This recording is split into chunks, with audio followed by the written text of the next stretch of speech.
इसीलिए तो हम कहते हैं वाह मोदी जी वाह वाह। मालदीव के 3 छपरी नेता तो भारत और मोदी जी को उल्टा सीधा बोलकर निपट गए, निकल गए। मगर उसके बाद जो रायता फैला है उसे समेटने में मालदीव सरकार के हाथ पांव फूले हुए हैं। 5 लाख मालदीव की आबादी है और 10 लाख हिंदुस्तानी अब तक #बॉयकॉट मालदीव ट्रेंड करवा चुके हैं। जिस दौरान मैं ये वीडियो बना रहा हूँ, एक रिपोर्ट है, कंफर्म तो नहीं करता हूँ, लेकिन उस रिपोर्ट के मुताबिक 8000 लोग मालदीव के लिए अपनी होटल बुकिंग कैंसिल करवा चुके हैं और 2500 फ्लाइट टिकट्स भी कैंसिल हो चुकी है। इस बीच जो लोग ऋषिकेश भी यूपी रोडवेज की बस पर लटक कर जाते थे, उन्होंने भी इस मौके का फायदा उठाकर फेसबुक पर ऐलान कर दिया है कि उन्होंने भी अपना मालदीव का ट्रिप कैंसिल कर दिया है। अब आए ना लाइन पे। कुल मिलाकर आलम ये है कि सचिन तेंदुलकर से लेकर सलमान खान तक, अक्षय कुमार से लेकर श्रद्धा कपूर तक, हार्दिक पांड्या से लेकर जॉन अब्राहम तक, क्रिकेट और बॉलीवुड की तमाम हस्तियों ने खुलकर लक्षद्वीप के सपोर्ट में जरूर आए। ताज ग्रुप जल्दी वहां पर 2 वर्ल्ड क्लास होटल बनाने वाला है। लक्षद्वीप के एयरपोर्ट का भी जल्द ही कायाकल्प होने वाला है। मगर सवाल ये है कि मालदीव और भारत के बीच ये कलेश आखिर मचा ही क्यों? आखिर क्यों एशिया का सबसे छोटा देश भारत के खिलाफ उड़ता तीर ले रहा है?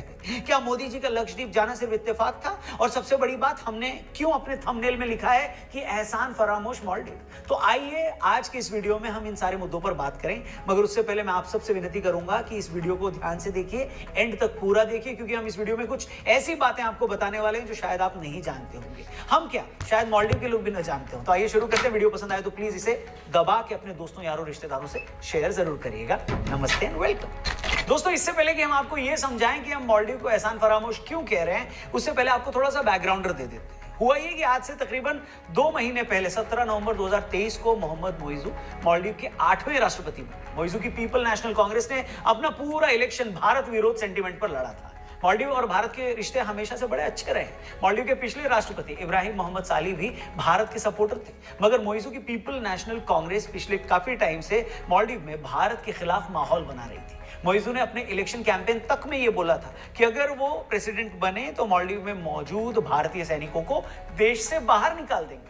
आज तक मालदीव का हर नया राष्ट्रपति सबसे पहला दौरा भारत का ही करता था। मगर मोइजू पहले टर्की गए, फिर एक दिन पहले ही वो चीन के दौरे पर गए। कुछ लोगों का कहना है कि मोइजू या मालदीव की इस नई सरकार के भारत विरोधी रवैये के पीछे चाइना का हाथ है। जो दर्शक नहीं जानते उन्हें बता दें कि पिछले कुछ सालों में चीन ने मालदीव को सैकड़ों करोड़ डॉलर का कर्जा दिया है। चीन ने 20 करोड़ डॉलर लगाकर मालदीव की राजधानी माले से मालदीव के दूसरे आइलैंड हुले माले तक 2 किलोमीटर लंबा एक पुल भी बनाया था। जैसा कि सभी जानते हैं, चीन की फॉरेन पॉलिसी का एक हिस्सा यह भी है कि हर छोटे देश को पहले कर्जा देकर अपने जाल में फंसाओ, और जब उस देश को यह लगे कि वो कर्जा नहीं चुका सकता तो फिर अपनी मर्जी से उस देश की फॉरेन पॉलिसी चेंज करवा दो। पिछले काफी समय से चीन हिंद महासागर वाले एरिया में दखल अंदाजी करने की भी कोशिश कर रहा है। चीन की कोशिश है कि श्रीलंका और मालदीव के साथ अपने संबंधों का फायदा उठाकर इस इलाके में भारत का दबदबा कम किया जाए। मालदीव में भी कुछ विपक्षी पार्टियों को जब यह समझ में आ गया कि वो चीन से लिया अरबों डॉलर का कर्जा नहीं चुका सकते, तो वो इस तरह से भारत विरोध की पॉलिसी पर चलना ही उनकी मजबूरी हो गई।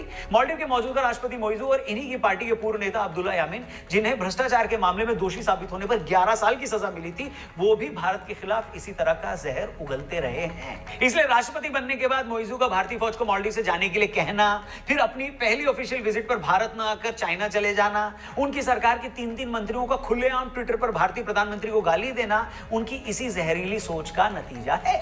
मगर जैसे कि कहते हैं ना, हाथी के दांत खाने के कुछ और दिखाने के कुछ और, इन 3 मंत्रियों ने भी चौड़े होकर जोश जोश में भारत और मोदी जी के खिलाफ बोल तो दिया, मगर मालदीव की सरकार को 10 मिनट में समझ में आ गया कि ये तो हमने उड़ता तीर ले लिया है। अरे भैया, कर्जा भले ही तुमने चीन से लिया है, मगर मालदीव का टूरिज्म चल तो भारतीयों के भरोसे रहा है। अकेले साल 2023 में 2.5 लाख से ज्यादा भारतीय टूरिस्ट मालदीव गए हैं।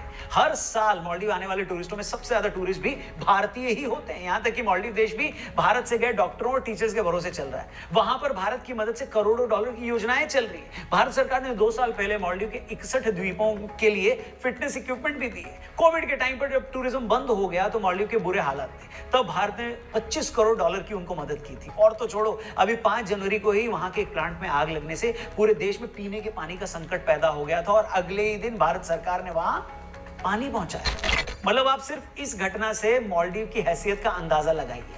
मतलब जो देश पीने के पानी तक के लिए भारत पर इस हद तक निर्भर है, वहां के कुछ छपरी मंत्री सोशल मीडिया पर भारतीय प्रधानमंत्री को गाली दे रहे हैं। इससे ज्यादा कम अकली कुछ और हो सकती है क्या? बताइए। हेलो, अब आते हैं एहसान फरामोशी वाली बात।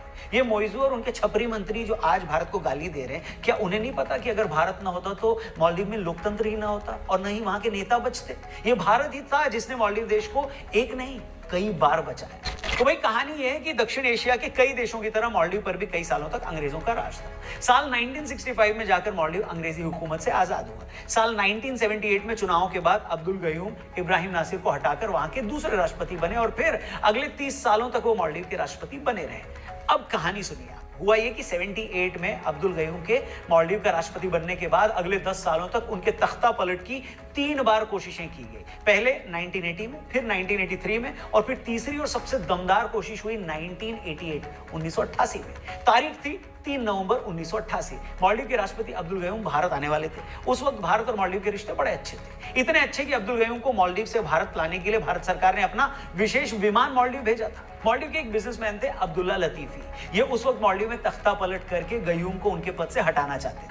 इन्हें पता था कि इस काम के लिए उन्हें कुछ बंदे चाहिए होंगे, तो उन्होंने उस वक्त श्रीलंका के आतंकी संगठन People's Liberation Organisation of Tamil Eelam की मदद से उनके 200 मिलिटेंट मालदीव में घुसा दिए।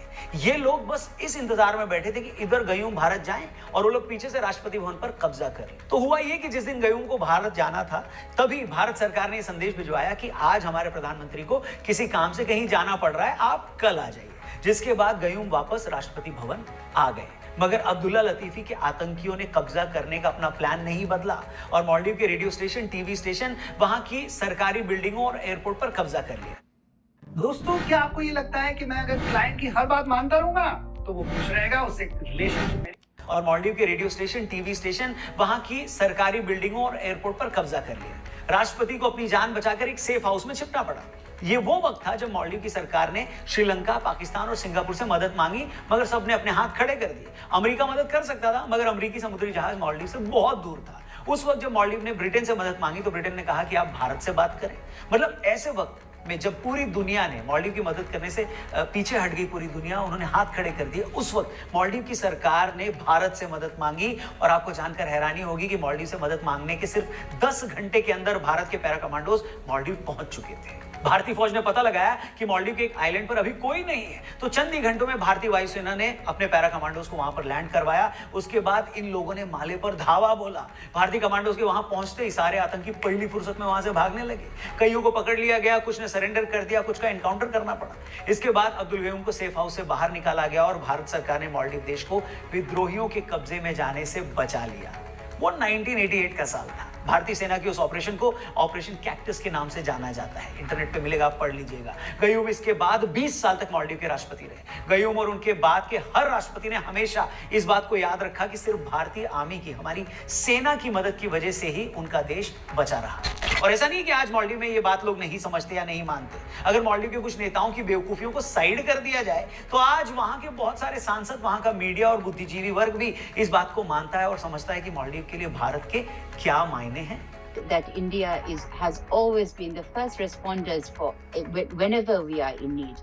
We've been dependent on India for economic relations, social relations, health, education, trade, tourism, etc., etc. And the Maldivian people are very grateful for this and very aware of this. दोस्तों, एक बात मैं अपने videos में कई बार दोहराता हूं और आज फिर से दोहराना पड़ रहा है कि उस देश या उस कौम से ज्यादा बदनसीब और कोई हो ही नहीं सकता जिसे पता ही नहीं है कि उसका अतीत क्या है, उसकी जड़ें कहां हैं और उसका रिश्ता किससे। जब बांग्लादेश के कुछ क्रिकेट फैंस भारत की वर्ल्ड कप हार पर बांग्ला भाषा में भारत को गाली देते हैं तो हमें उन्हें उनकी पहचान बतानी पड़ती है। पाकिस्तान के लोग अपनी भारतीय पहचान को झुठलाकर जब दिन रात भारत को गाली देते हैं और खुद को अरब मानते हैं तो हमें उन्हें उनका अतीत बताना पड़ता है।